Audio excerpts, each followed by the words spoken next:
Good afternoon, everyone. Welcome to the session on conflict, mobility, and household effects. My name is Katika Tipialai from the Faculty of Economics, Chulalongkorn University, Thailand. And it's my pleasure to serve as the chair for this session. As this is a final session of day 2, thank you all for staying with us after what has been an engaging and productive of presentations and discussions. Today's session brings together 3 researchers that studies how conflict, displacement, and mobility affect individuals, households, and communities from different perspectives. So without any further ado, it's now my pleasure to introduce our first presenter. Our first speaker is Gasten from the University of Göttingen. Her presentation is entitled Refugee Camps and Host Community Migration Evidence from Long-Term Individual Tracking Data. Please join me in welcoming Gasten. Anna, the floor is yours.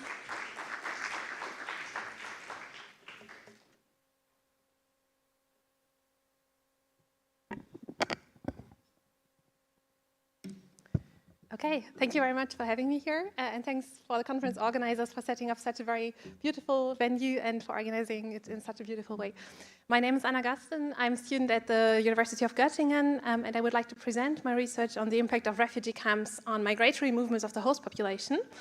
I'm using long-term individual tracking data, and I would like to guide you not only through the research process until the result, but also inspire you a bit to collect or to compile data differently and to think through different ways how we could actually use data sets.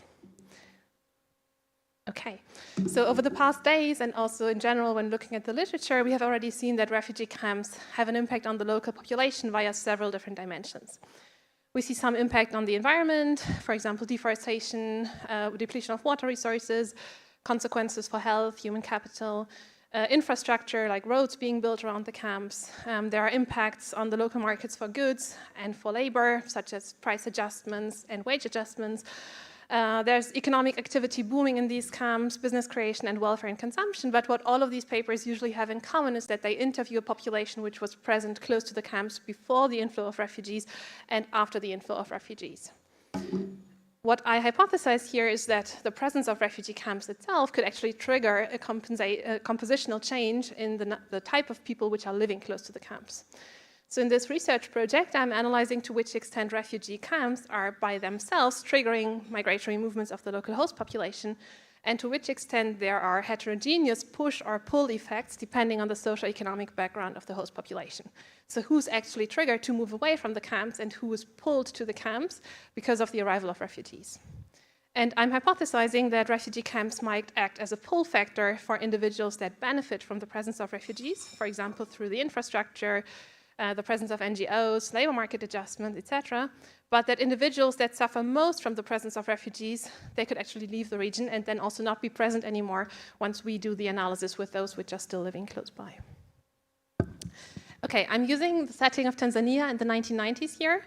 So Tanzania experienced a very sudden, unexpected, and extremely large inflow of refugees during this time period. I would like to give you a bit of historical background so that you know what we are talking about. In October 1993, the Burundian president Ndadaye, a Hutu president, was assassinated by Tutsi soldiers, and as a consequence, there were 300,000 Burundian Hutus fleeing to Tanzania until the end of 1993. In April 1994, the Burundian and Rwandan president died as the consequence of an airplane crash, which was considered as the triggering factor of the Rwandan genocide.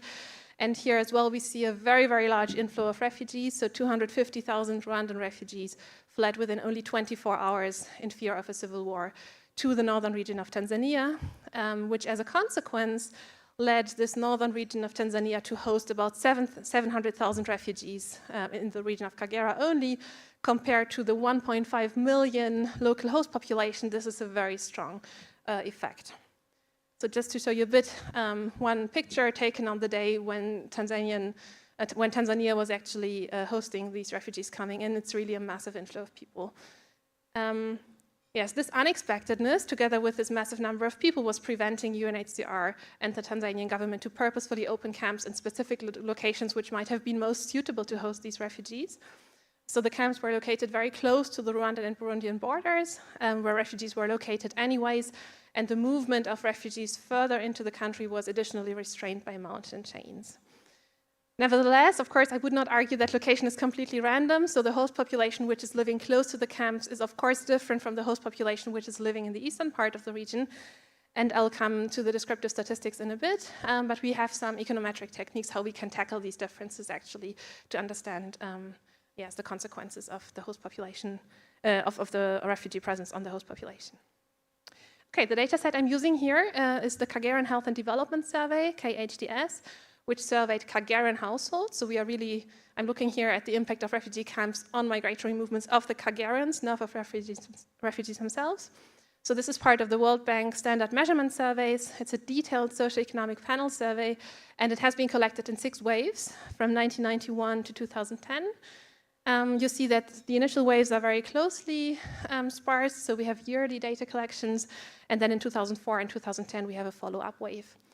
What is very special about this survey and what makes it particularly suitable for my analysis is that individuals were not only tracked whenever they stayed in the original household, but even when household members migrated out of the household, the survey team tried to relocate them in the new locations where they were going to. So if an individual went to Dar es Salaam, the survey team was actually following them and interviewing them in the new location.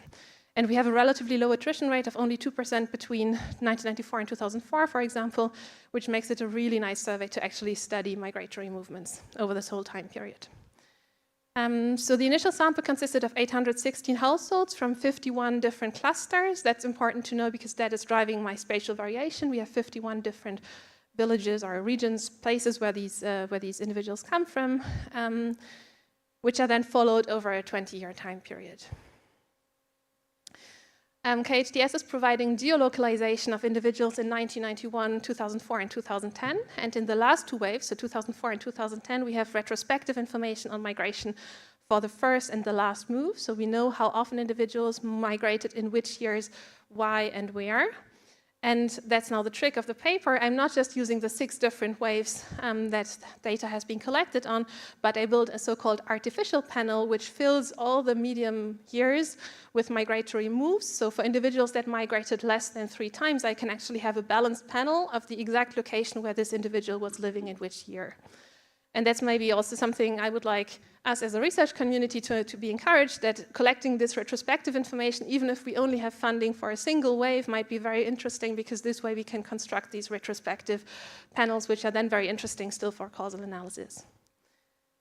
I end up with a balanced panel of 3,509 individuals, so these are the ones which are actually followed over the whole period without any missing years. They did not pass away.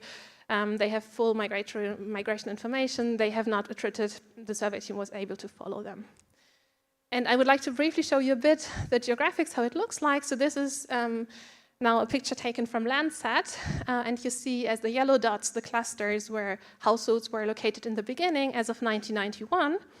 And then if you watch out the green dots, this is how individuals spread over space during the years 1991 until 2004. So you see that there is some spatial spread of individuals in the region, but also into different regions. And now the pink dots is additional relocation until 2010. So this is the variation that I'm using here. People are relocating over space. And of course, not only within the region of Kagera, but also all over the country. So we have a lot of migration actually going to Dar es Salaam. We have also some migration going to Mwanza, to the bigger cities. There's a lot less international migration of the Kagerains, but we still see that a few people were even tracked in neighboring countries.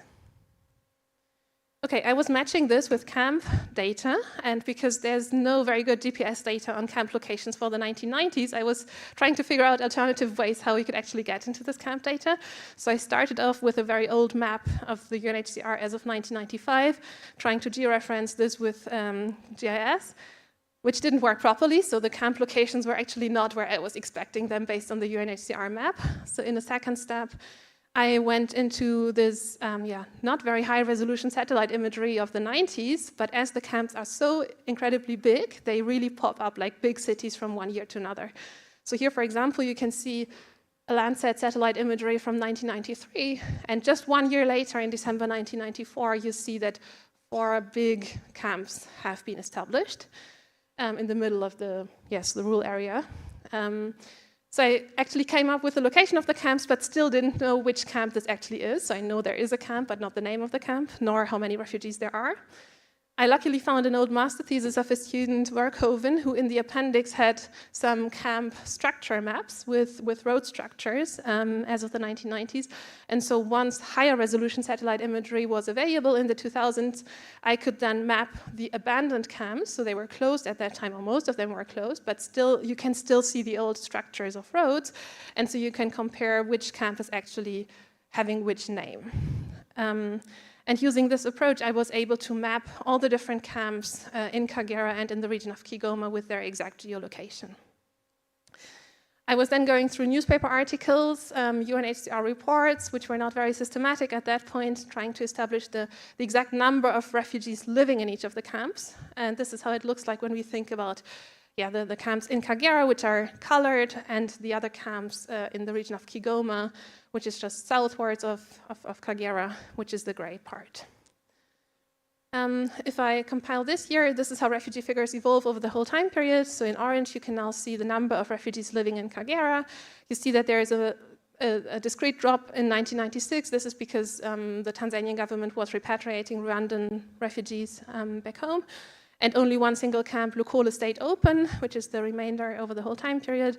The Kigoman camps, which were mainly hosting refugees from Burundi, they stayed open for a much longer time period.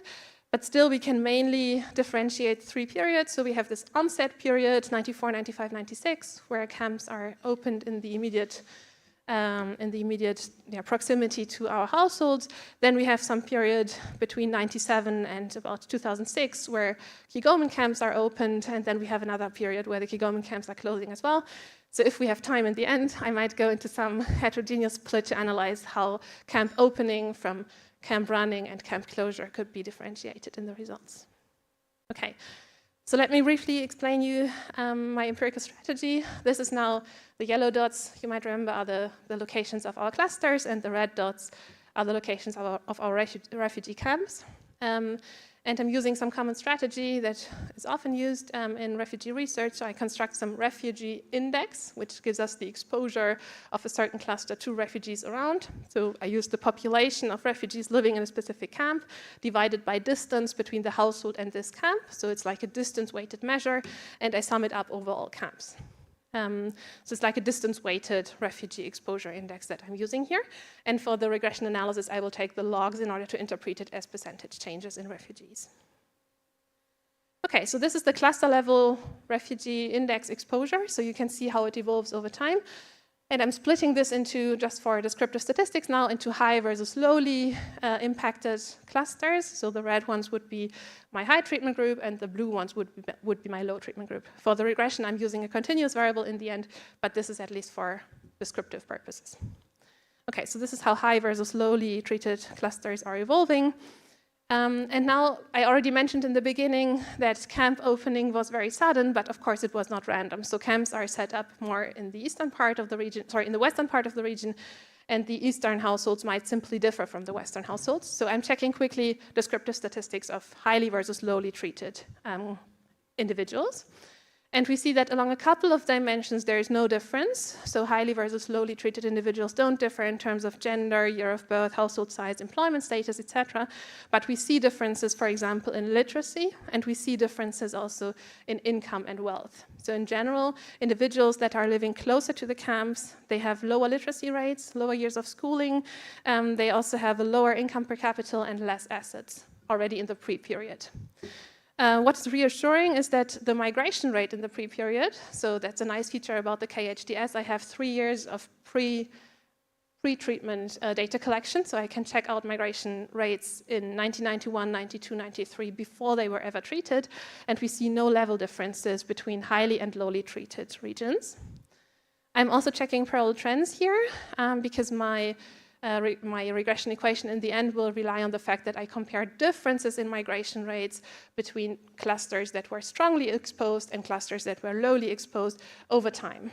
Okay, and so what we would like to see is that in the early period when no refugee was there, there shouldn't be pre-trend differences. Yeah, that's what we see. So in the pre-period, there's no significant difference in out-migration rates and also parallel evolvement of both highly and lowly treated clusters. What we see then already descriptively, and this will also be confirmed later on in the regressions once we include a range of fixed effects, is that lowly exposed clusters have on average higher out-migration, or in general higher migration rates than high exposed clusters. And this is fading away as camps are closing, which are in the proximity in Kagera. Okay, my regression analysis relies on a fixed effects regression, including year and cluster fixed effects.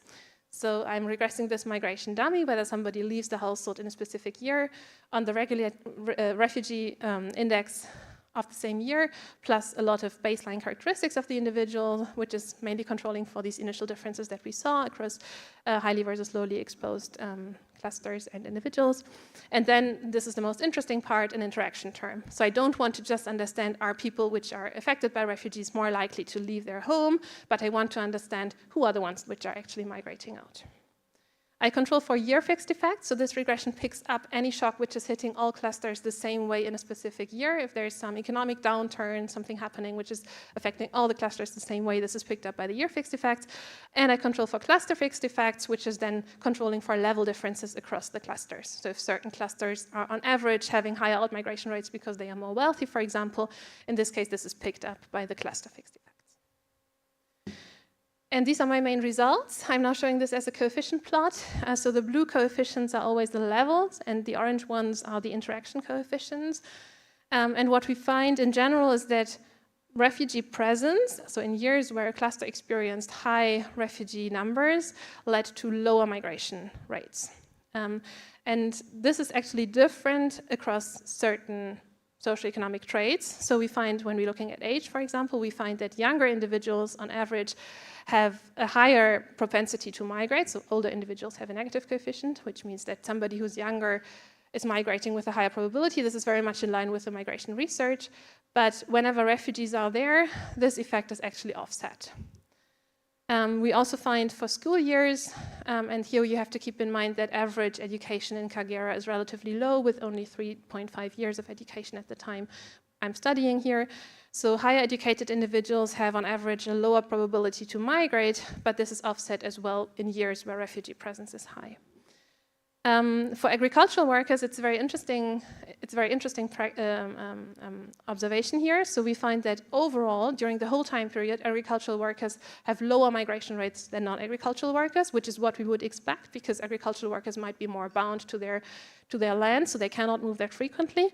But we see that there might be some distortion in the labor markets, and especially agricultural labor markets, at the time when refugees are there, because this is when this negative effect of agricultural workers migrating less is actually offset as well. I would like to dive now deeper, because this is not so informative to just know if somebody leaves or does not leave the household. So because we do not only have information of whether somebody is actually going out of the household, but we know the destination of the person, we can analyze whether migration occurs towards the camps or away from the camps. So I'm holding refugee figures constant, and I try to analyze whether the distance to the camps is decreasing, so this would be migration in the direction of the camps, or decreasing, so in this case individuals would migrate away from the camps. And here again we are going to look now into this interacted model, looking at the general impact of refugee exposure, but then also the interacted ones. Okay, so the left-hand side here is going, I hope it's large enough. The left-hand side is telling you now whether individuals are migrating towards the camps, while the right-hand side tells you whether individuals are migrating away from the camps. And I would like to especially look into two different aspects here. So first, agricultural migration. We saw before that agricultural workers are less likely to migrate in general, but are more likely to migrate whenever refugees are there. So in case they migrate, where are they actually going? And this is an interesting picture because we see migration to both directions. We see that some of them are actually migrating closer to the camps, while others seem to be migrating away from the camps, which would also be in line with what other researchers have found in terms of distortions on the agricultural labor market. So we see that whenever refugees arrive,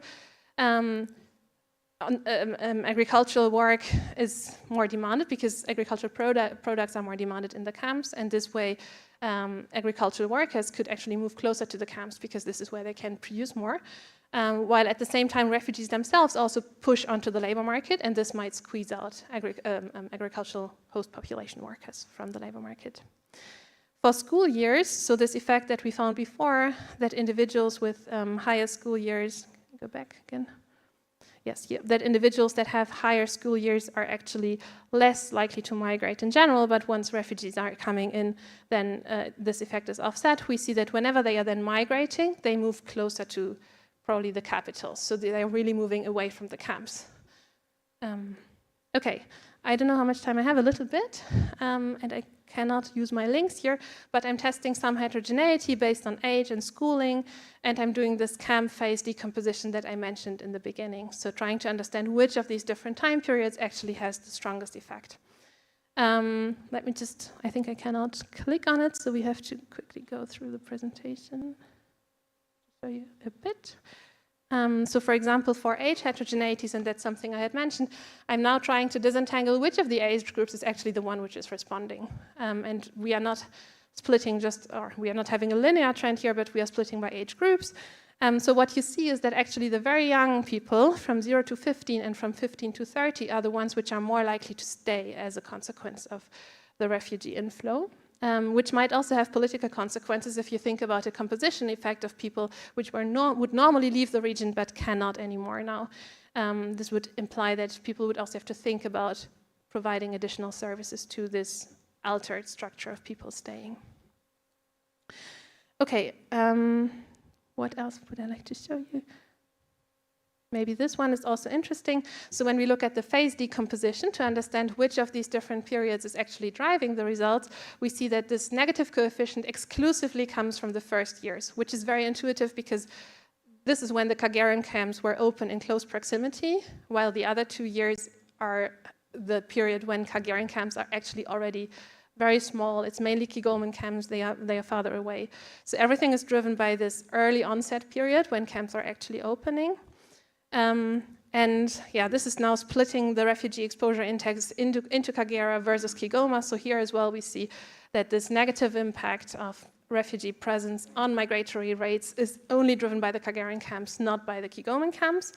And something else I would like to quickly show you as a placebo test is that I'm now regressing everything with a leads structure. So I'm trying to understand whether refugee presence, not today, but refugee presence in the future is already predicting my migration rates of today. And this is not showing any effect. So that's what we call a placebo test in economics, because we wouldn't like to see an effect there. Okay, let me quickly wrap up so that I'm not running out of time. Yeah, so what I'm finding here is that refugee presence suppresses out migration. So doubling the exposure reduces migration by about 1.7 percentage points. We can always interpret this as a log scale. So we take the log of 2 times the coefficient, and this gives us the coefficient in log changes, in percentage point changes, which is relatively sizable given that we have an average out migration rate in Tanzania or in Kagera during this period of about 4 to 6%. The effect is mainly driven by young people, and we see that young people are more likely to stay. So children and young adults between 0 and 29 are more likely to stay. Older groups are unaffected. And we see that educated individuals, whenever they migrate, they have a higher likelihood to move away from camps, which would be consistent with some local brain drain mechanism. So also from a policy perspective, the question is here, once we observe these changes in composition of the population, how can we actually accommodate this with accompanying policies, which are then serving, for example, these higher skilled individuals, which would normally have gone out, but do not go out anymore in the time period when refugees are there. Agricultural workers become more mobile overall, but here we see that this camp disruption of the labor market overall does not have a clear directionality. So we have parts of the population which are pushed and parts of the population which are pulled towards the camps. And as a placebo, I was testing whether distant Kigoman camps generate responses, which they do not. And also my lead test confirms that there is no anticipation of the of the refugee presence in the region. This is still work in progress, so I'm very happy for any feedback you might have. I was planning to run a gravity model approach with grid cell exposure and potentially night lights, because one disadvantage of using this self-constructed panel data is that I do have yearly data on migratory movements, but it's not so easy to go into the channels because everything which is happening in terms of social demographic adjustments is then only recorded again in the wave 2004. So understanding what exactly is happening here might be more difficult with these self-constructed retrospective panels. But nevertheless, I think that we might consider these retrospective survey questions in general as a nice way also for future data collections in order to generate panel data artificially afterwards. Okay, thank you very much.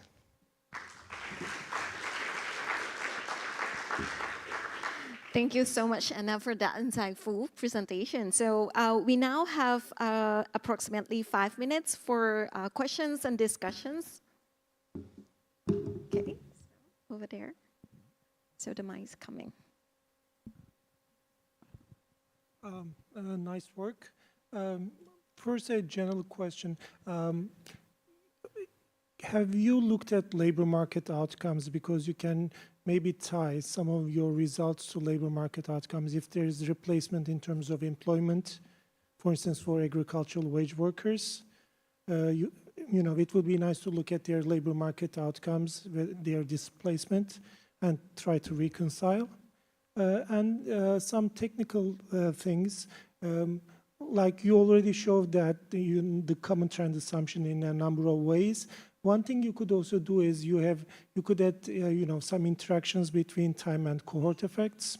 You know, time variation, you could include time variation by more aggregate regions.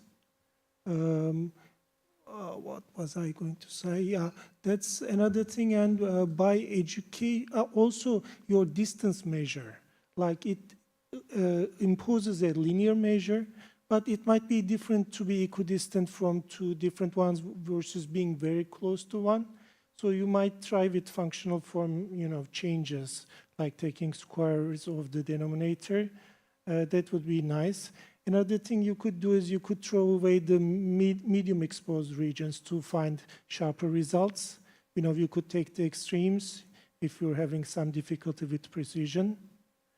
And I was surprised about education because in the Turkish setting, like for instance, we find highly educated people more likely to move in because they provide health services or educational services.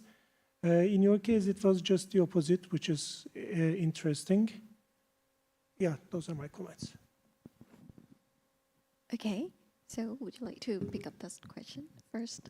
Yes, I can quickly answer maybe a few. Thank you very much for your amazing suggestions. I will look definitely into some of them. In terms of the educational results, I was as surprised as you are. So I was also expecting that higher skilled individuals would have a generally higher out-migration rate from the onset. But I think we don't have a very large spread of education here. So we have an average education of 3 years, 3.4. So it's not about, I don't know, university migrants which are then leaving the region in that period. But yeah, good point. I'll check it out, the rest. Thank you. So any additional question? Yes, over there.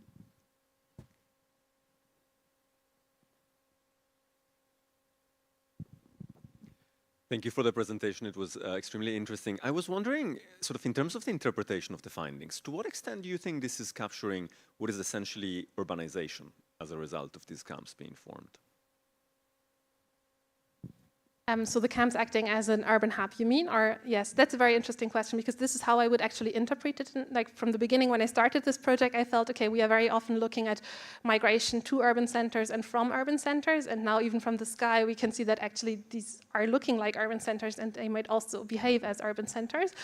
So this was essentially research which was building on this literature, or triggered by this literature on yes, rural urban migration. So I think we could actually consider this as economic hubs where people might go to.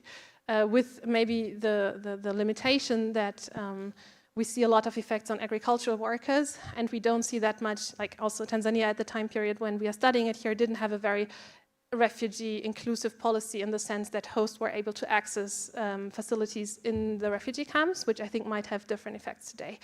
So whenever health facilities, school facilities, etc., can be used by the host, then this effect might be a different one than in a case where it's mainly a labor market dimension. Yeah. Thank you. Thank you so much. This is such an interesting project. I was wondering if you'd be able to look at I remember in 1996, I think there was a forced return of the Rwandan refugees back to Rwanda, and it was quite a sudden forced return. I wondered, I know that your data goes from 1994 to 2004, but because you have this retrospective, I wondered if you'd be able to see the effects of that, the refugees then being forced back to Rwanda, so the camps being emptied, and if you saw people then migrating back to their areas, or if they stayed where they were. It might be something interesting to look at as well. Yes, thank you. So I was partly doing this with a split where I was looking at camp periods where refugee camps in Kagera were mainly open, etc. But something I wanted to look at again maybe is some proximity measure to your closest camp, and then trying to figure out when this camp is getting empty, what is actually happening with you, and having a closer split then by camp opening versus camp closing. Yeah, thank you. Okay, so let's take one final question before we move on to the next presentation. Hi, I'm Joaquin from University of Michigan. I don't know if you're going in this direction with like the gravity regressions, but also looking at basically the work of Discarnato, Kovac, and all of them. You can also say what's going on in the rest of the country in the sense of since you can basically decompose origin and destination, you can build like the full matrix and know if this is a particular thing at the refugee camps, or you can, or it's something else going on in the rest of the country. And I think that will like, if it works, it will let you tell the story super cleanly. Yes, thank you. That was the idea of the gravity equation, but yeah, very nice. Thank you. Okay, thank you once again, Anna, for a very insightful presentation and Thanks discussions. All right, so we now move to our second presentation. Our second presenter is Richard Akresh from the University of Illinois Urbana-Champaign. His presentation is entitled Civil War and Household Structure, Evidence from Burundi. Please join me in welcoming Richard Akresh. Richard, the floor is yours.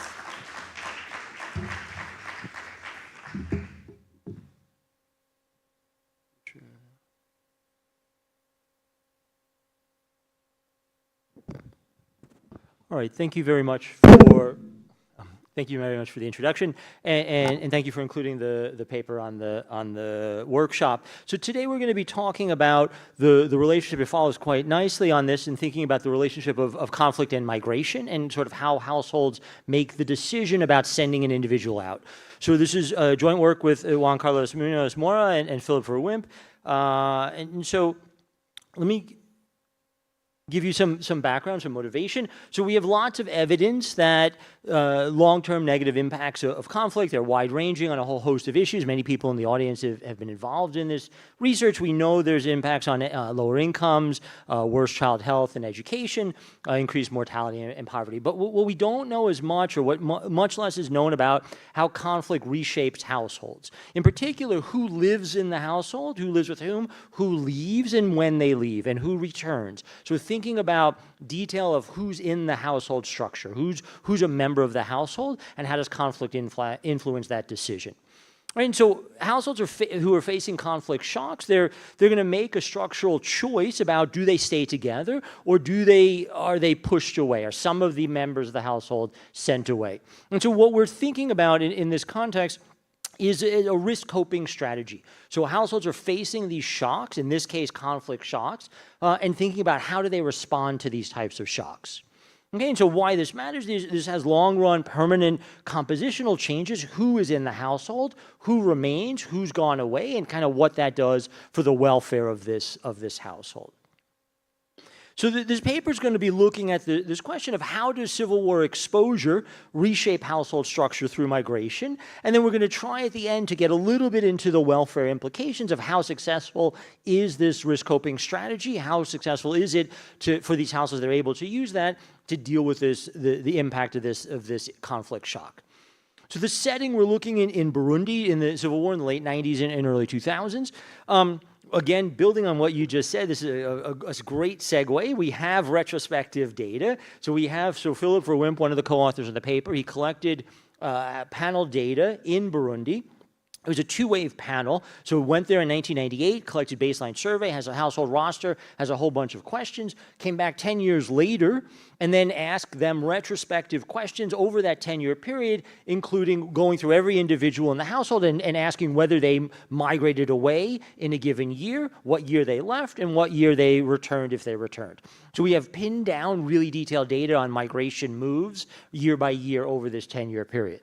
In addition, it has really detailed information about conflict exposure. So it has both village-level conflict exposure, so was there events or attacks in that village, and then casualties at the village level. But then uniquely compared to other data sets that exist, it has household victimization levels. So it answers a whole series of questions to each household. Were you victimized in a number of different dimensions? Right, so it asks questions about, we'll get into detail when I talk about the data, but it gets into questions about, did you lose crops? Was your house destroyed? Was your cash stolen? Did you lose your land? A whole series of different types of victimization members, and it allows us to start to dig into the mechanisms that are pushing these households to send a person out. And then we're going to see variation across the types of household victimization effects leading to migration. All right, for the folks in the audience who are more on the technical side, want to see more of the econometrics. So basically what we're going to be doing to identify this effect is we have variation across which villages in the survey experience conflict. So there's going to be geographical variation. So village A got conflict this year, but village B didn't. So there's going to be some cross-location geographic variation. And we're going to have within a village over time. So this year, but not next year, the village A had this conflict. So you're going to use that variation across time and space to identify these exogenous shocks. All right? We're going to focus on three types of migration. The first is sort of what we'll refer to as non-marital migration.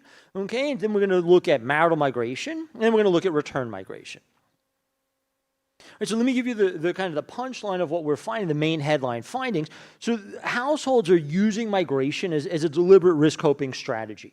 Okay, what that means is that this is not just a situation where there's involuntary displacement and entire villages are moving and fleeing from the conflict. So this is kind of a nice tie-in to this workshop in thinking about, like, you have conflict going on. Not necessarily every individual is moving away or running away from the conflict, but households are responding to these shocks by sending individuals away.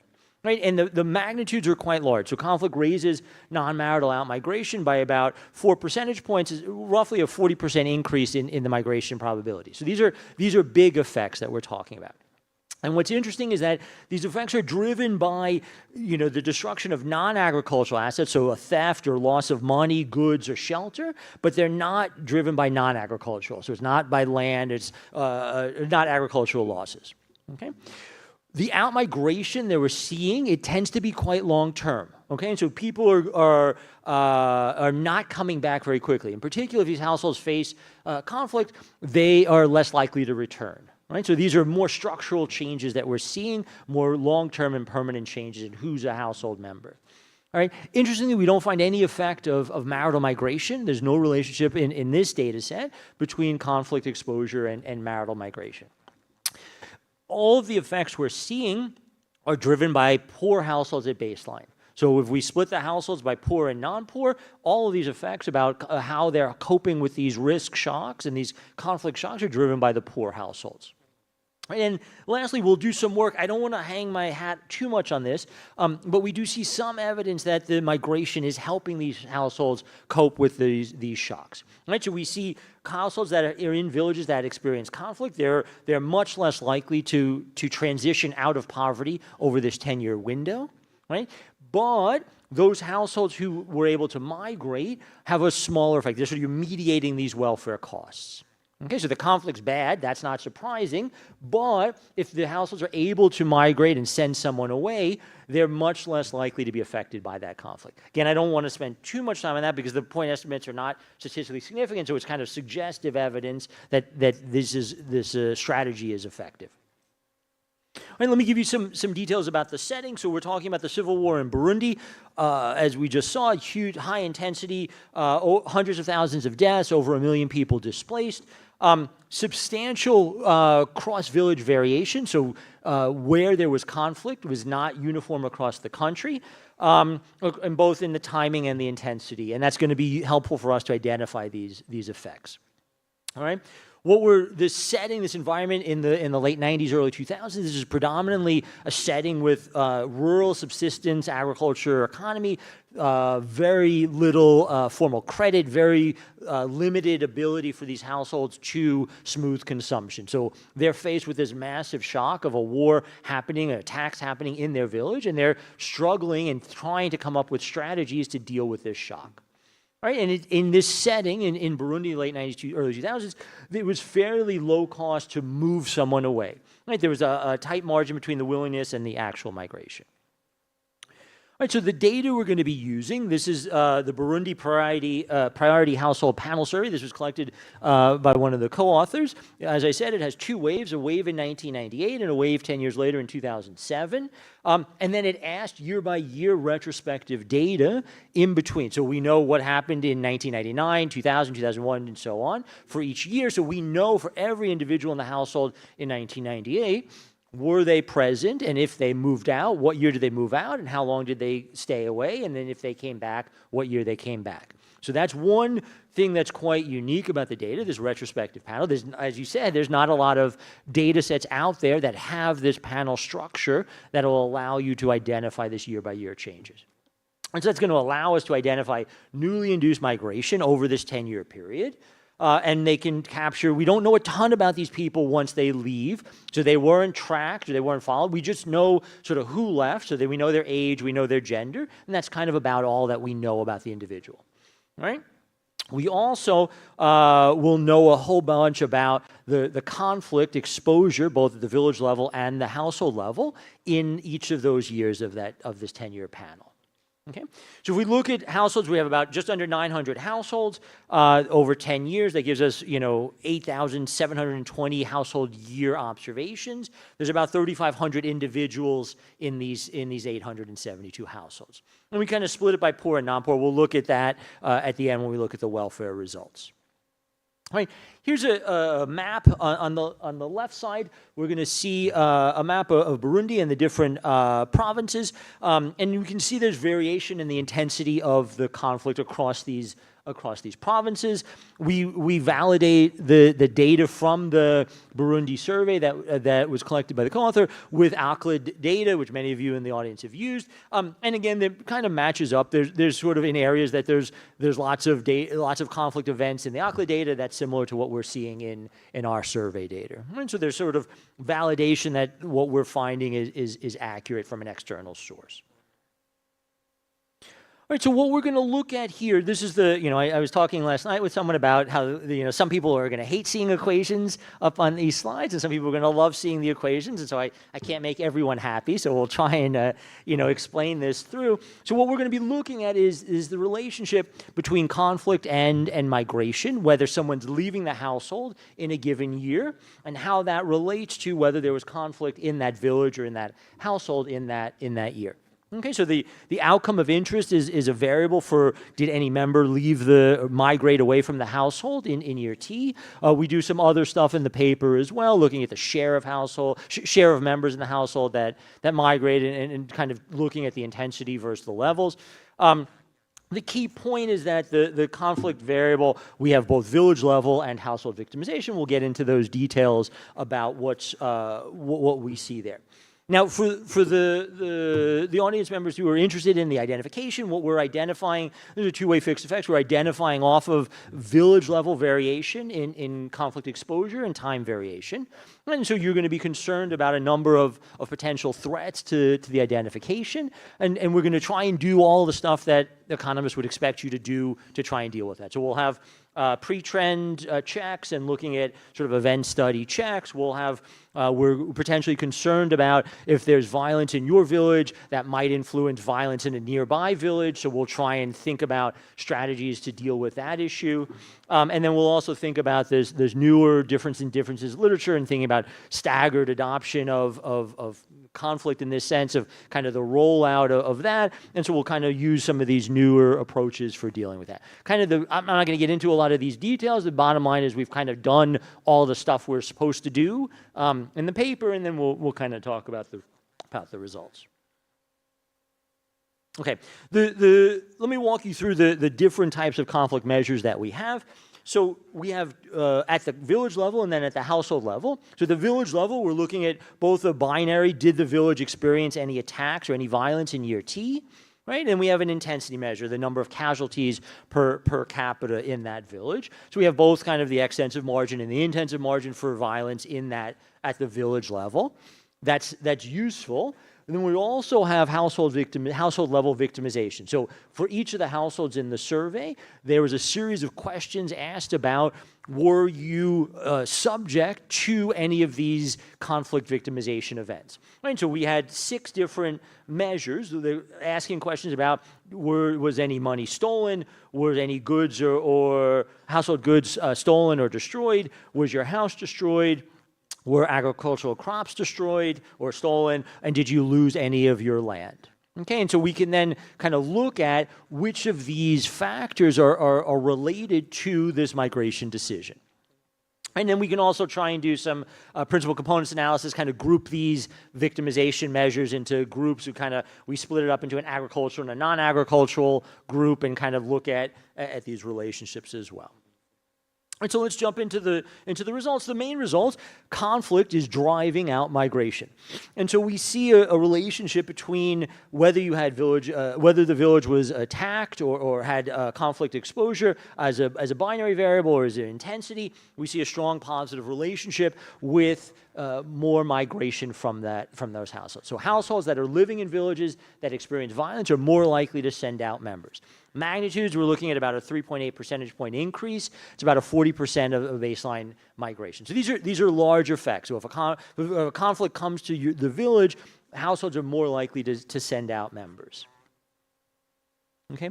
What's interesting now is when we look at the household victimization measures, we can see a stark differentiation between sort of what we'll refer to as agricultural and non-agricultural types of losses. So for the non-agricultural types of losses, things like theft of money, destruction or theft of goods, and house destruction, we see big and strong relationship between the loss, those victimization losses, and migration for the household. Right? However, we don't see any relationship for these agricultural things, for losing your land or losing your crops. Okay, and so we kind of, this is a little bit sketchy. We don't exactly know why we see that relationship, but one interpretation we're thinking about is the idea that when liquid wealth and shelter are destroyed, these households have fewer mechanisms to cope with these shocks, and so are more likely to kind of resort to migration as a consumption smoothing mechanism. Okay, we try and look at, aggregate these principal components analysis, aggregating up the victimization at the agricultural or asset level. Everything's driven by assets. There's not much of a drop when you include both of them together. So it's really these assets, the loss of assets, that are driving these families to resort to migration. Right? And also, interestingly, we have data on climate shocks and drought and bad harvest, and we don't actually see any relationship between climate shocks and migration. So this is really a story in this setting in the late 90s, early 2000s about this conflict affecting these households and forcing them to move away or send away a household member to kind of cope with that shock. All right, we have some limited ability to look at sort of heterogeneity on who's being sent out and whether these shocks affect men and women differently or affect adults and children differently. The short answer is we sort of see similar effects for both adults and children and both for men and women. The relationship is fairly similar across basically the effect of a conflict shock drives both men out, drives both women out, both children and adults. We don't see major differences on that dimension. All right, and so where the effect concentrates, we want to think about this poverty dimension, right? And so if we look at households that were poor at the baseline in 1998 compared to non-poor, so kind of think above and below the median, all of this relationship that we see between households migrating and conflict exposure is driven by poor households. Right? We see no relationship. It's both economically a small number and non-statistically significant for the non-poor households, and the difference is large. And so these poor households are lacking these buffers and credit access, and are sort of there's not a margin for them to be able to smooth consumption, and that's what they're using migration for. All right, when we turn to, as I said earlier, we look at marital migration, largely unresponsive to conflict. The point estimate is quite small. It's not statistically significant. So we don't see any relationship between conflict either increasing or decreasing migration. This is marital migration. This is a part we're still digging around a little bit, because I have a former student who looked in Nepal at conflict and did find much larger effects for the relationship between conflict and marriage. So we're kind of trying to reconcile some of that stuff now as well. Okay, and interestingly, on the return migration, we have information about not only when they left, but did they return? Right? I mean, we can look at if there was a conflict shock in these villages, are they less likely to return? And we see a pretty strong relationship. When the conflict occurs in these villages, people don't come back. So it's sort of implying that these conflicts are leading to long-lasting structural changes in who's a member of the household. Okay, we see slightly larger effects for men versus women, but overall, these effects are strong. All right, and then the last thing I want to kind of talk about is this welfare effects. And so, does migration actually work, or does it succeed as a coping strategy for these households? And so the first thing I'll show you is looking at whether these households over this 10-year period are able to escape from poverty. So we're looking at the households that were poor in 1998. 10 years later, what's the likelihood they were able to escape from poverty, and is that correlated with their village exposure to conflict? So households that were in villages that had conflict, not surprisingly, are less likely to be able to escape from poverty. Okay, the effects are large, about 16 percentage points, about a 63% reduction in the likelihood or the probability of moving out of poverty over this 10-year period. Okay, this is, we have lots of evidence that war is bad for people in households and keeping them in poverty. This confirms that. What's interesting is when we look at what role does migration play in helping these households. So the first column is looking at the full sample, and we see, we're looking at poverty in 2007 and comparing that to poverty in 1998. And then we're looking at whether or not the village experienced violence during that period. Okay, and so we see a strong relationship. If the village experienced violence, they're more likely to be in poverty in 2007. Okay, so more households enter into poverty in 2007. Okay, that's, again, not surprising. Columns 2 and 3 are where it's really interesting. Households that are not able to migrate have a larger likelihood, if their village experienced poverty, of entering into, if their village experienced violence, of entering into poverty. Okay, households that were able to migrate has a smaller effect. Okay, it's not statistically significant. Again, I want to be very careful here that, that we can't actually reject equality between these. I'm comparing the 0.061 and the 0.118. We can't actually reject equality, but there's suggestive evidence that, this migration may be helping some of these households deal with this negative shock. Okay, we do a whole bunch of robustness checks. I'm not going to get into the details of this. For those who are interested, I'm happy to talk offline about some of these econometric issues. We deal with pre-trends. We look at Callaway-Santa Ana regressions. We deal with alternative clustering and alternative standard errors. We looked at lagged effects and range of stuff. So let me just give you the overall conclusion, what we'd like to think about. All right, so civil war reshapes these households through non-marital outmigration. Okay, so roughly a 40% effect off the baseline rate. So when households are experiencing conflict in their village, they're much more likely to send out one of their household members. And it seems that the driver of this is these non-agricultural asset destruction. It's not agricultural losses. Right, so it's losses of cash, losses of goods, losses of your shelter that seems to be driving this relationship. This outmigration looks largely permanent or certainly longer term. It's not just a temporary few months away. And the return rates fall sharply when these villages experience conflict again. Okay? The response is entirely concentrated in baseline poor households, households that were poor at the 1998. These are the ones over the next 10 years who are really susceptible to having to deal with migration, having to send someone out when a conflict occurs in their village. Okay? And the long-run cost, we're seeing roughly a 16 percentage point reduction in poverty or poverty exit by 2007, and migration partially mediates that welfare cost. And then thinking about the policy implications, what would be nice is that these post-conflict programs that are going into environments, if we think about the discussions in the session yesterday, we were talking about aid cuts and what should policymakers be thinking about, is, here we have detailed evidence about what criteria, what types of shocks might be affecting these households. And so thinking about, liquid and physical assets, those things being destroyed are really critical, and reinvesting or returning those assets are really important. So maybe you don't need to help everyone in the village. You don't need necessarily to help the non-poor. Maybe you don't need to help households that have agricultural losses, but really helping households that were suffering from theft or destruction of goods or theft or destruction of their cash or their structure are really the ones that should be targeted to target the exact margin that we're identifying here. Thank you.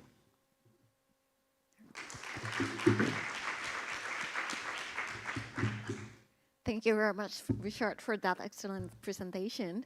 So we now have 5 minutes for discussions and questions.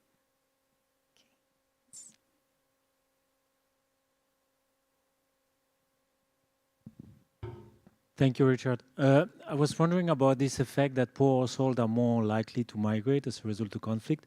To me, it's very interesting because it's also puzzling, because I would have expected that you need some asset to be able to move. We know that migration is selective. But at the same time, the initial poverty is based on initial assets, and we know that conflict is going to affect the assets. So can you define the initial poverty based on agricultural asset versus non-agricultural assets? Because you have shown that agricultural asset does not seem to be affected by conflict. So I feel that it would be a better, more exogenous measure of initial poverty, but I'm not sure about this.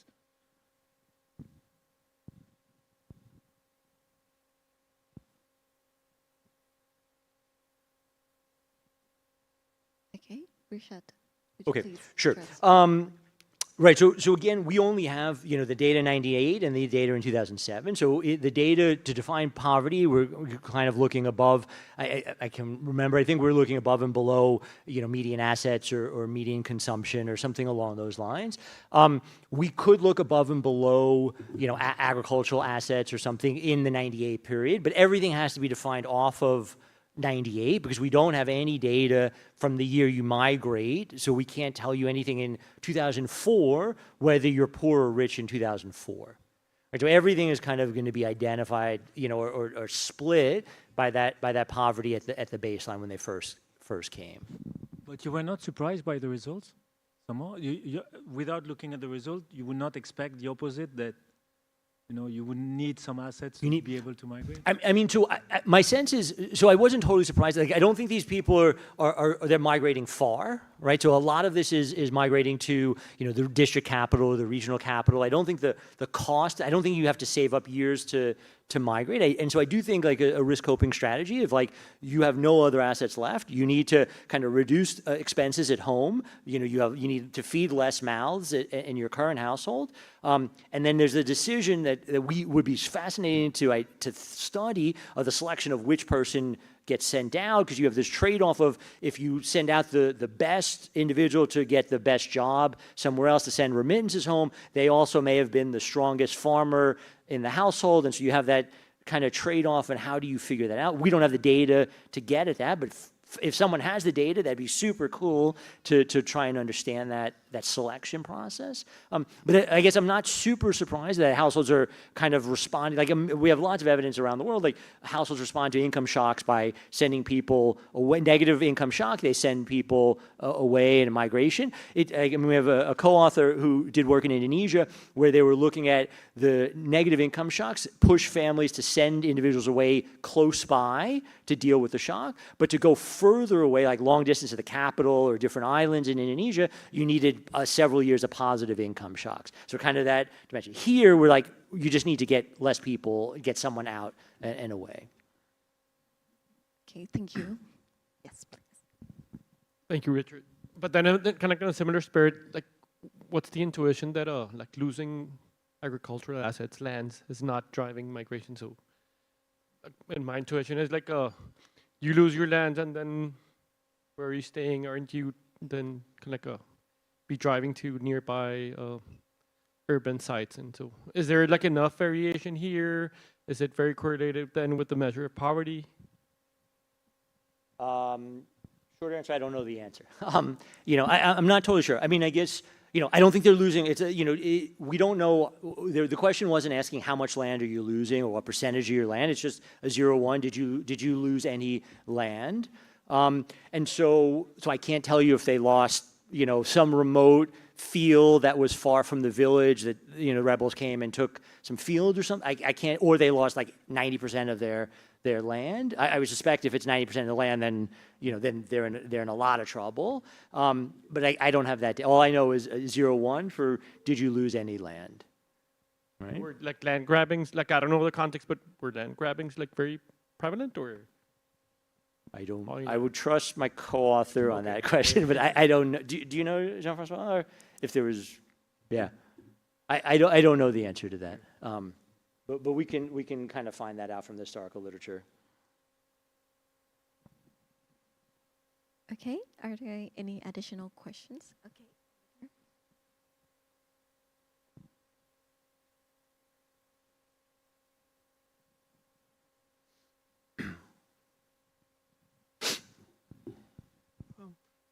Your ability to migrate would very much depend on your household structure. Like, have you examined whether the presence of young children or presence of elderly in the household, like if there's some heterogeneity by that? Regarding household composition, it might also be interesting to look at a similar thing on fertility. Like, what is the effect of this conflict on fertility behavior, like a separate thing? It could also be interesting. Just some thoughts. Cool. Yeah. No, those are great suggestions. We haven't looked at you know, kind of presence of young children or elderly and kind of seeing how that affects migration. That's a great suggestion. Thank you for that. Yeah, fertility would be interesting. I don't think they have a full fertility module, but they would know, like, if some new household member, if they got there in 2007, they would say, you know, there's a 5-year-old kid who was born, so they could back it up to what year they were born. There'd be some measurement area you're adding in if there's high infant mortality. So they would, you know, a kid was born in 2002, died within the first year, that would not show up in the household roster when you get to 07. So we'd have to think a little bit more carefully about, could you do something like what you're proposing, you know, effective conflict on fertility with this kind of data, given you might be missing out on some of that? So I think you might be able to, but I think you'd have to think about what kind of biases might be introduced there then. Okay, thank you very much once again, Richard. Thank you. Okay, so we now turn to our final presentation. Our final presenter is Stephen Ndung'u from UNHCR. His presentation is entitled From Space to Settlements, Earth Observations for Sport Prioritization and Monitoring. So please join me in welcoming Stephen Ndung'u. So Stephen, the floor is yours. Thank you. Yeah, thank you very much. Yeah, I'm very happy to be here, and thanks. Closer? Can you hear me now? Okay, perfect. Yeah, thank you very much. I'm happy to be here and to have listened to very interesting presentations and get a good of linkages on what we are doing precisely.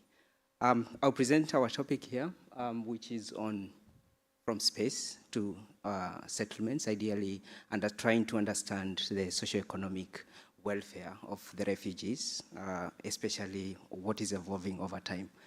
This is a work that we are trying to pilot out in collaboration with some of the universities, and in particular, a lab in Sweden. So it's more on trying to understand and to exploit what is happening, or cutting edge research that is similar to what we've had a lot of presentations here, trying to see how can we adapt this and for it to be useful to support forced displaced people, ideally.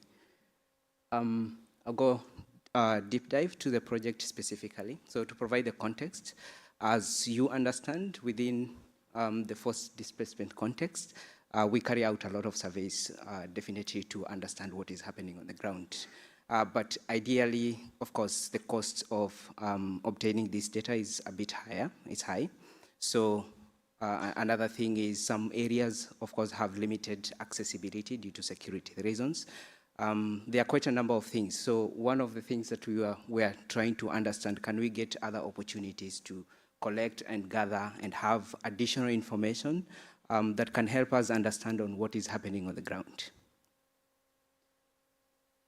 On this particular case, what we are trying to leverage, as most of us understand, there are quite a number of models that have been developed, especially among different labs across many universities, ideally, and this is on poverty estimations. And one of the things that you see, the performance of the model, especially on data like, for instance, one that is very relevant to us is the DHS data program that has been collecting data, I think, for the last quite a number of years. So like the data that our partners have been utilizing to develop this is around, for the last 30 years, ideally from around 1990 to 2020. And what they used, how they came up with a model that was quite interesting from our point was the fact that they had a collection of around 36 countries within the sub-Saharan region, which also covered, I think, specifically around 1.2 households. So they developed a model that was quite robust, and we found that this could be something that would be very interesting to see. How can we get similar insights, or especially on poverty estimation within the refugee context. So something that was important for this data, so in as much it was big, it was collected within the 36 countries within the sub-Saharan Africa. It didn't cover the refugee area. So ideally, the refugees were not included. So this means that we cannot apply it directly, and our aim is now to use like transfer learning, machine learning approach, where can we leverage on the learned knowledge on this and apply it to the refugee context. So that was ideally like our research question, and we'll see how would it applied.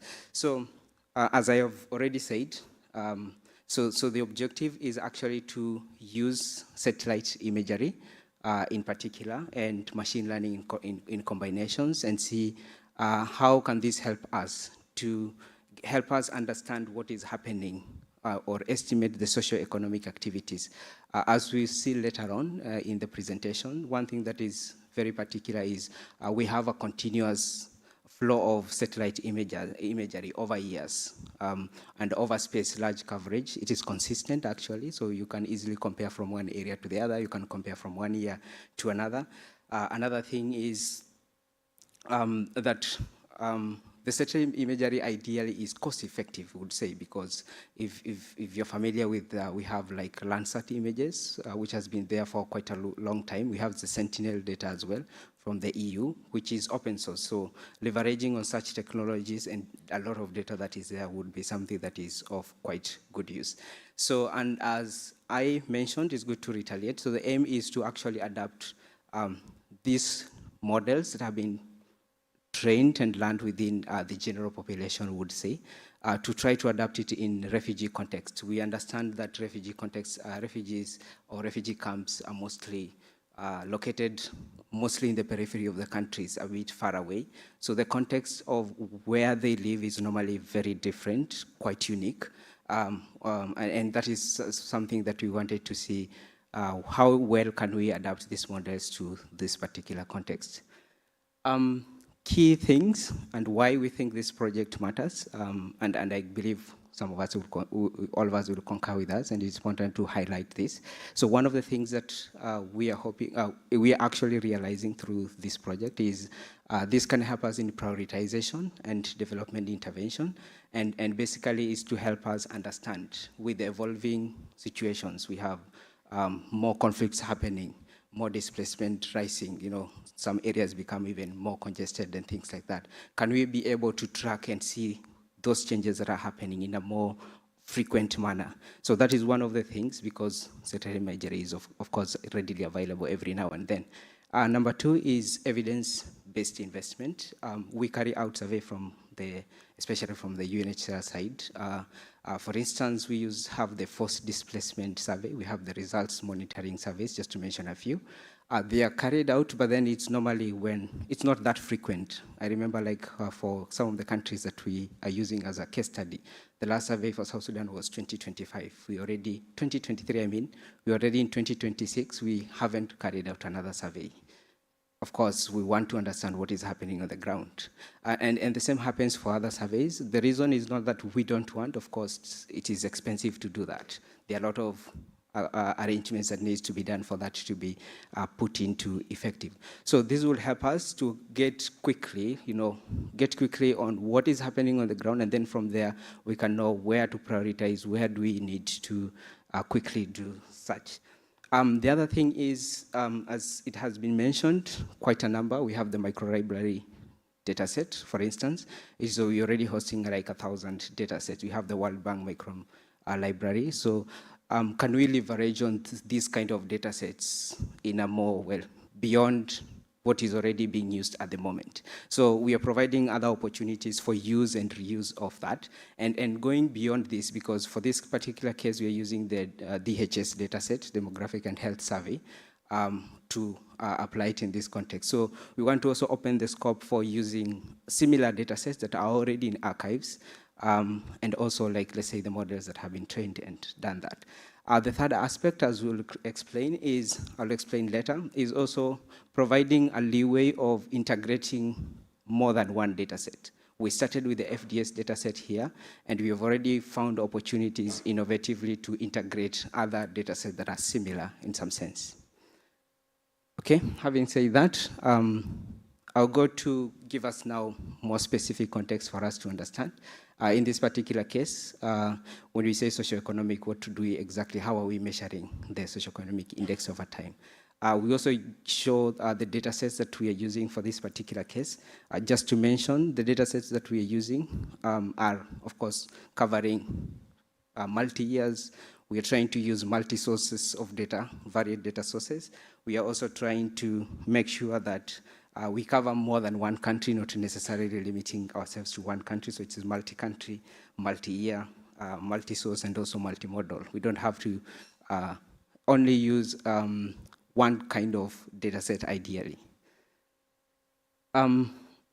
We have, for this particular project, the coverage or the spatial coverage for the project or for the pilot is within the sub-Saharan Africa. And we started with South Sudan. For those who have interacted with the paper that is posted online, South Sudan was actually like the very place that we started. But from there, we have expanded this to 3 more other countries where we have similar data sets. So as you can see, IDPs, so we have around 4 type groups, population groups that we are covering here, but all of them have a lot of similarities. So we have the refugees, those are living within the camps, and also those are living outside the camps. We have like former refugees, especially for cases like Zambia. We also have IDPs, so that is another category of people group, population group. And one of the things that you see is they're spread across the country. So I just wanted to show this for one particular country. We'll see for other cases specifically.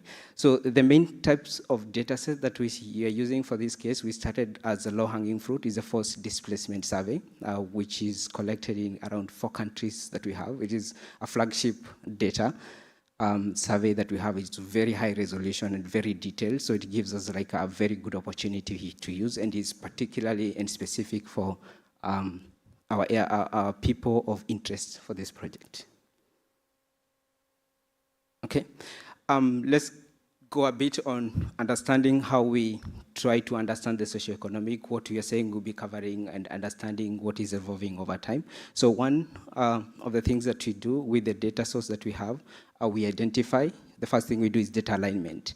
And the data alignment here is trying to identify, when you have the STEM data set, trying to identify other data sets that are closely related to it, that would help us later on in, of course, increasing spatial coverage, helping us to also have data sets for more than 1 year, ideally, because like for the FDS in South Sudan is only for 1 year, so we needed other data sets for other years, like 2022 and 2023. Then the index that we use, we are using a methodology that is already out there, especially for the International Wealth Index. That was like one of our reference, and also exploiting the same methodology for the DHS socioeconomic wealth index creation. So we actually created one, or we are calling it socioeconomic index, and this is based on the coverage and amount of variables and the type of variables that we are considering for this case. I'll try to be quick a bit because I realize time is much going, but the index is developed using principal component analysis, and I'll show something here to just preview how the index looks like and how it compares to actually the International Wealth Index. If you look at the green one is the International Wealth Index. Those on the right are socioeconomic index that we have developed. You can see it's a little bit lower compared to the people in the general population, which is exactly what we expect. We extended this to 3 more countries. So this is one of the countries that we have. This is Cameroon. If you look at how the socioeconomic index of the forced displacement people that we say, or population groups, this is how it looks. For those living in the urban centers, their welfare is a bit better compared to those living in the rural areas or outside the cities. So similar thing you see for Zambia, similar trend. And also another thing that I didn't put here specifically is also, you realize that if you pick this index for people living in the camps for different areas, you'll see there's a lot of they're very comparable, the scores are very similar, just for validation's sake.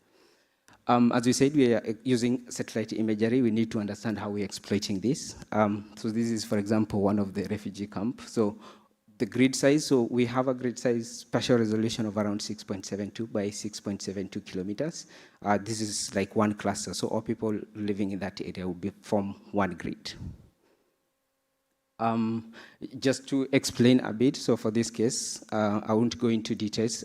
This is just a way, as you understand, the camp areas are quite small, and the grid sizes that we're using are a bit larger, so we have to find a way of getting as much clusters as possible. So we use like what you're referring as spatial sliding window to just get more data as part of the calibration data set.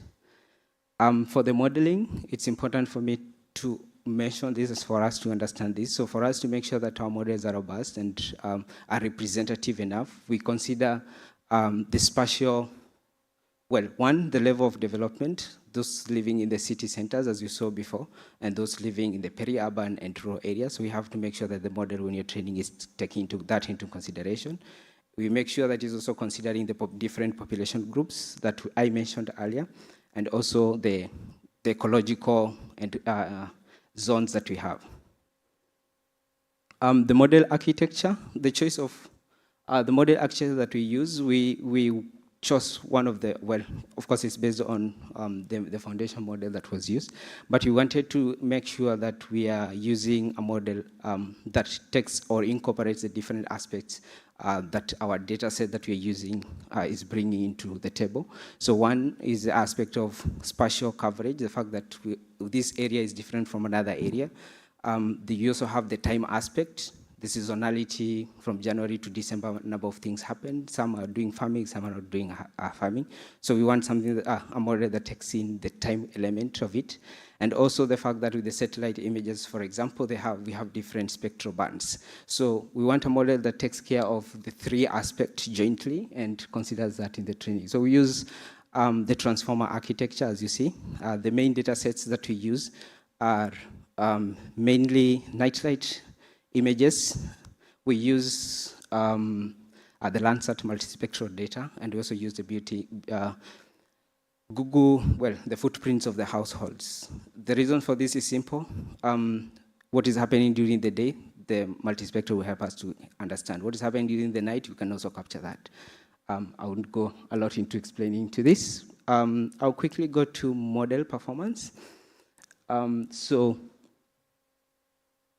just a quick high level. So we had to develop 2 levels of algorithms, within country algorithms, and also models that cross over the country. So we combine all of them and find which one is richer.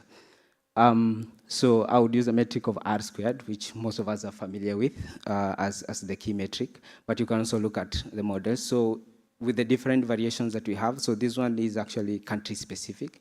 We achieve a variance of around 50%, 0.49, as you can see that. I'll quickly, so this is just how the model fits ideally. But this is just something I should mention. Well, okay, quickly I'll try to more delve into this one specifically. So as I said, we have different population group. We have the people living in the refugee camps and those living outside the refugee camps specifically. So a combination of that, as you can see here, we are achieving an R squared of around, for those living within the refugee, around 0.6. For those living outside is around 0.46. But this one is a model that spans the 3 countries that are of interest here. And why this is important, and I covered this, is because, so for this case, the model can understand the context of the 3 countries, despite the fact that they are located in different parts of, within the sub-Saharan Africa. And then just to emphasize something here is, if you remember correctly, we are trying to contextualize within areas where, especially the refugee camps, and how the model performs ideally. If you look at it, it's quite interesting. It's helping us to understand that it's getting the correct signal that we want. Because if you compare the performance of this with the performance of the original model in the general population, the difference is not too high. And then, of course, it is able to also understand like refugee areas within the urban centers, and that's what we see if the scores is very high. It's able to also understand that, which is what is desirable for this particular case. But how do you use this specifically? I know this is more academic, R squared than that, but our aim is not to only get something that is well validated and calibrated. It's also, after getting that, not just to publish, but also to see how we can put this into use. So for this particular case, we tried to use it to update socioeconomic index, for instance, for this particular case, for the countries that are into context. So this one is for South Sudan, specific case. So we took the model and applied it in South Sudan imagery for 2023, when the data was collected. We applied it for 2024 and 2025. Ideally, we could have added for 2026 as well, because we're already 5 months in. And what we observe is a continued decline, ideally. And the number of what is used to generate this, I think I need to mention. So this one covers both the refugee camps and also people living around the refugee camps at intersection at level 3 administration. The same can be, just to emphasize the results. Yeah, so this is the percentage decline if you measure it literally. So it says from 2023 to 2024, the decline of, we had a decline of around 12% in overall economic, socioeconomic index as measured in this particular case. And then later on, the index even declined even further. Of course, we try to, if you check online on what has been happening, assuming you don't have context on what has been happening in Sudan, you realize since 2023, the war broke, a lot of things have been happening there. And if you try to collaborate that, it tells you, okay, maybe this, the model could be picking what is correct specifically. The same thing we can see, just giving more context of Cameroon. We realize what the model is telling us if we compare the 2 years. The data that was collected was 2025. 2024, if you compare with 2024, so there's some decline, but some areas we have some improvements, and you see what's happening on the city is a bit better compared to what is happening in in the rural areas, basically.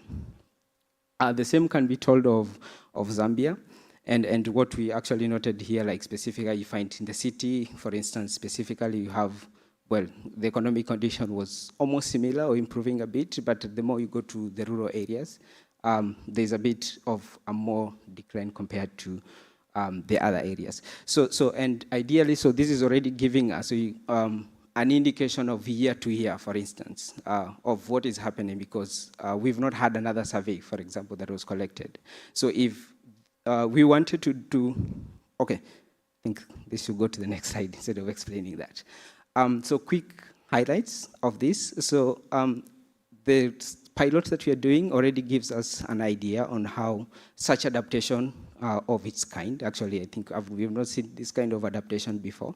It is the first of its own, and it's quite delivering interesting results that we are actually, well, working with the operations team to see how can we integrate, what feedback can they give us, and see what is more useful. What I showed is just one of the ways that we are thinking of communicating the results. Of course, we need to think of more interesting ways and to get more insight on that. Number two, the use and reuse of existing data sets. We already have a lot of data sets that we want to keep on exploiting. And this provides us a good opportunity, because we still can do even double transfer learning, because we have model weights that are learned now within the refugee settlements, ideally. We can extend these further using those weights and get more interesting. Another thing is continuous monitoring.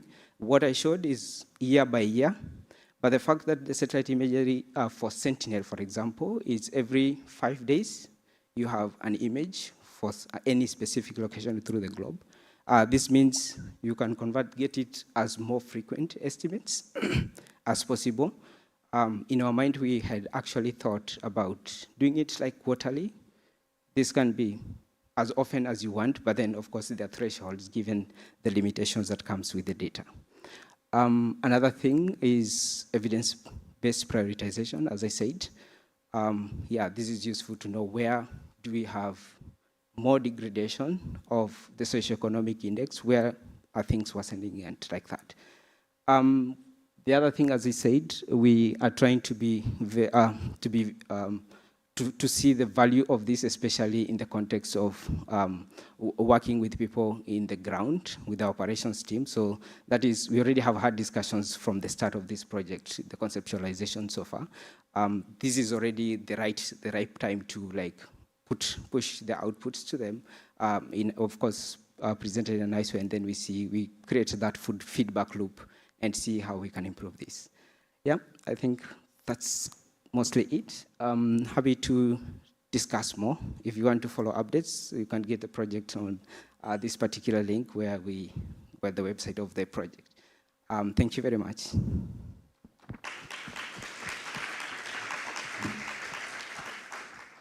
Thank you very much, Stephen, for the fascinating presentation. So we now have, like, again, 5 minutes for the discussions and questions. So, anyone? Okay, so okay, yes, the middle. Okay, thank you so much, Stephen, for the nice presentation. So, to some of us, we normally collect data from people, and yours is unique. You're using satellite images to collect the same data.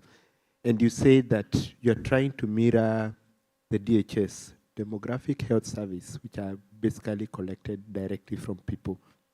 So within this data that you are going to collect, or you are already collecting, what are some of the variables that you are converting from the satellite images that is beyond what you just said when you said the socioeconomic index? So beyond that, what exactly is that? What are those variables that are building up that you are able to convert from images to some data points for these locations? Then number two, you said you piloted this within 3 countries, which is great. So are there other countries you're planning to do this? How frequent will this be? And the last thing is, you also said that you are likely to use this to inform when you need to collect actual data.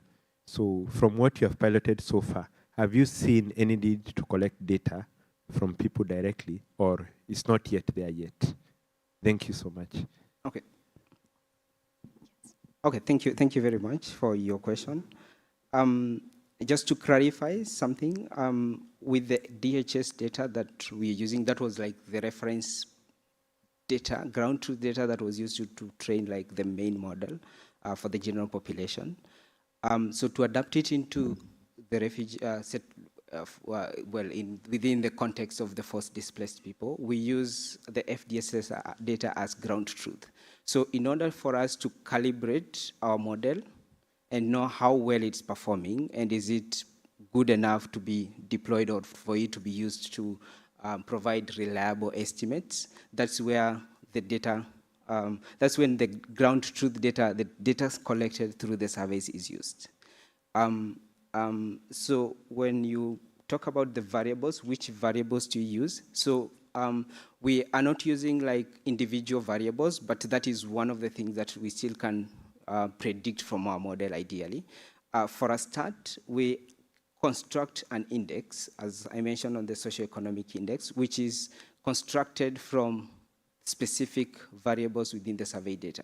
So some of the things that we collect, we use specifically is what do a household own? So the series of questions. So there's ownership, what the household is owning, and also access to essential services, access to water, access to, other questions that are asked that, education and things like that. So at the end of the day, the index that we construct it's an index that should mirror your wealthiness in some context. Because if on the set of variables that we pick, if you score yes 100%, then your score should be close to 100. If you say I don't have this, I don't have that, then the score keeps on going down until maybe if your score is, let's say 10, ideally you should be owning very few or have access to few that. So those are the variables that we use to construct the index. And then the index now is what now we are trying to estimate and predict. Okay.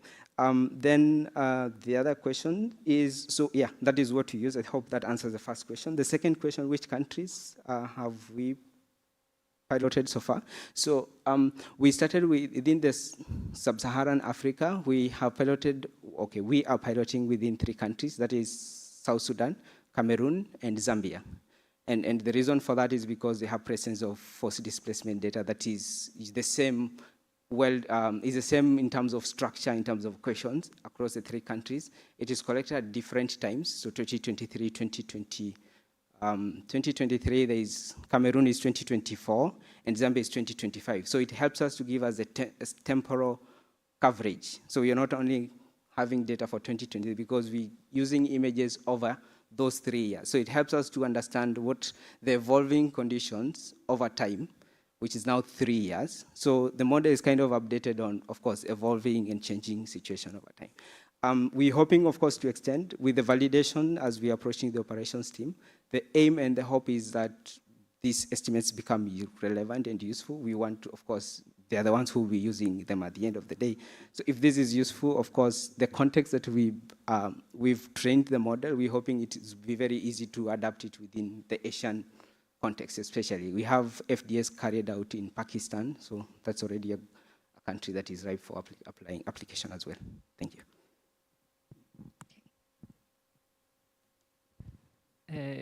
Super cool project. I had one quick question. You show a lot of really good stats on the cross-section, but you were trying to do predictions across time. And I don't know if you can tell us a bit about how those in-sample across time predictions were working.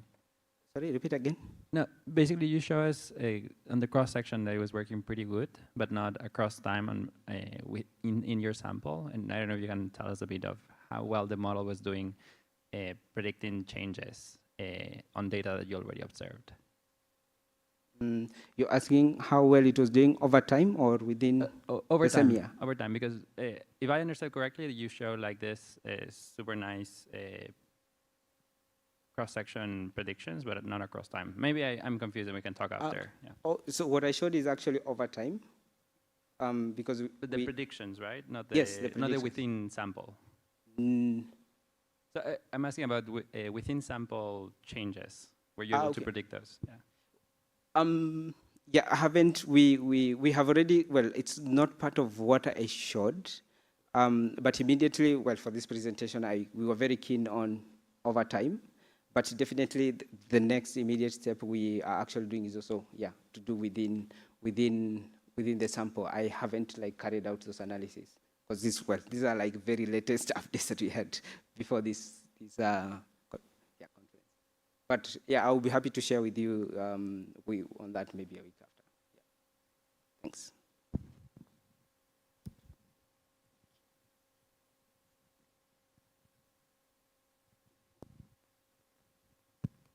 Thank you very much for your presentation. My question is actually linked to the previous one. So I was wondering, your assumption is essentially that we can see from the sky how well people are investing their wealth into surroundings, right? So into the roof, into night lights, etc. And this depends very much on the assumption that people have agency to actually shape their surroundings. And so I'm wondering, in a refugee setting, whenever there is a political shift of, I don't know, external agencies stepping in and taking over this agency, if this is even reflecting the wealth of refugees. So for example, if now rooftops are changed from one month to the other, how well is your predictive power of the model that was trained on past data then still working in the future? It's quite a good question.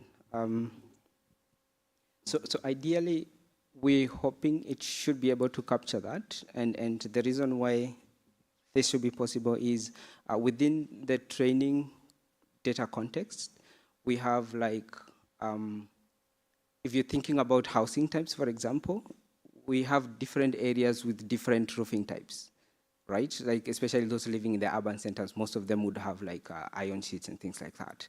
And then within the camp area, we have those who will be having tents.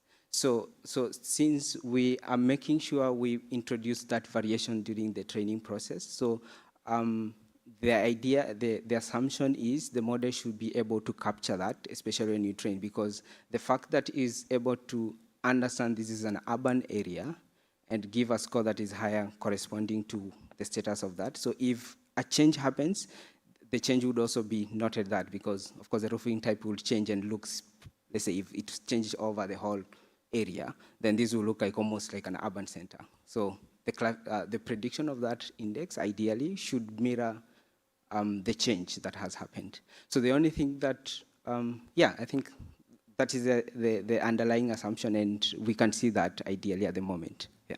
But the idea is over time, we would want to keep on recalibrating and updating the ways, because of course some changes may not be fully captured previously or during the training. Yes. Okay, thank you so much, Stephen. Okay, so everyone, please join me in giving our speakers one final round of applause. And as this concludes the final session of day 2, I hope you have enjoyed today's discussions and found them both stimulating and insightful. And I wish you a pleasant evening, and I look forward to seeing many of you again tomorrow. Thank you very much.